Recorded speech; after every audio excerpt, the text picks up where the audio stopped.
Prayers to all the families impacted by this atrocity that was done, and justice will prevail. The Lord sees all, and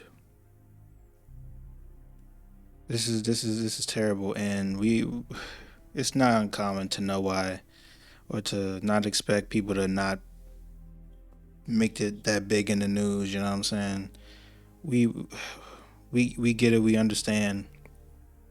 We've been demonized and everything, and it could have been any other person. It could have been LGBTQ. It could have been uh, uh, Palestinian. It could have been anybody, and this would have been a huge headline, but it's not. So there's no need in needing to go back and forth about this We need to pray. We need to pray for these families. This is an absolutely heinous act. I'll leave a link down below in the description of a video reporting on this. I think it would be a good watch. It gives you good information as an expert on you know um, Christian persecution, um, and it's despicable. And to know from what he said, like how it also kind of goes into what's going on in the Congo right now with the geopolitical thing, where they're trying to take land in Congo apparently for some resources or whatever, um, and to think or to hear that it would something about that had to play into it, and that there may be some Rwandans, because Rwanda is said to be a Christian country, but to hear that there may be some Rwandans that are okay with it because it helps further get Rwanda land and cargo is absolutely disgusting.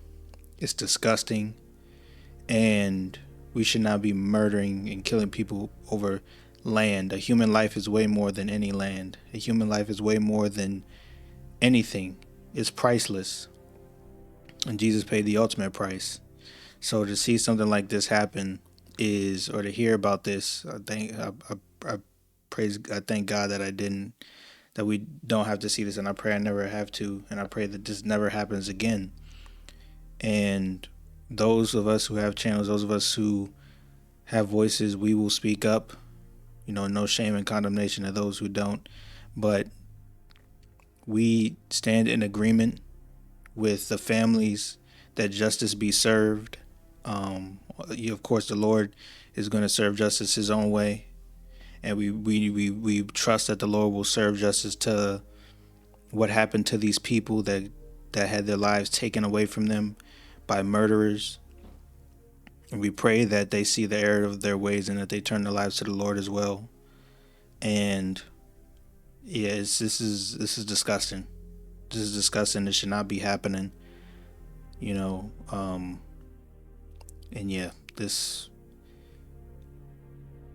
is something that you don't want to wake up and hear about. So be grateful, especially if you're in a more in a first world country, and you have a home with working electricity, working water, food, a family, clothing, blankets, sheets, bed. Be grateful, because the conditions and what these people go through on a day-to-day basis, with the you know hearing how it's not the most hygienic place, hearing how you know um, the amenities don't work as well over there.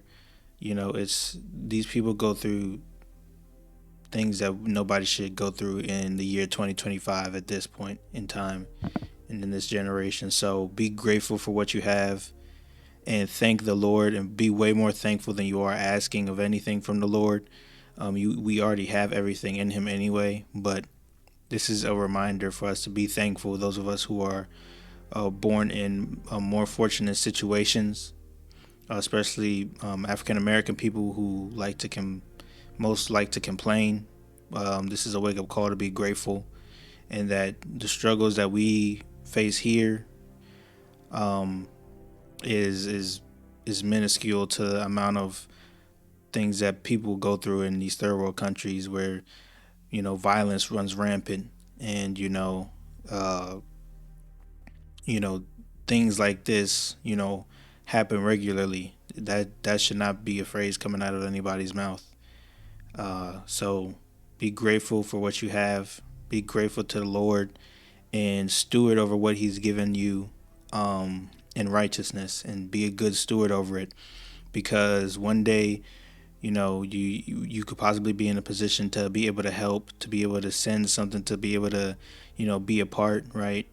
And we want to have our hearts in the right place, so that if we do answer the call, we can go in faith. And for people who have money, um just being grateful in general. This is a time to be grateful and a time to pray. And yeah, I pray.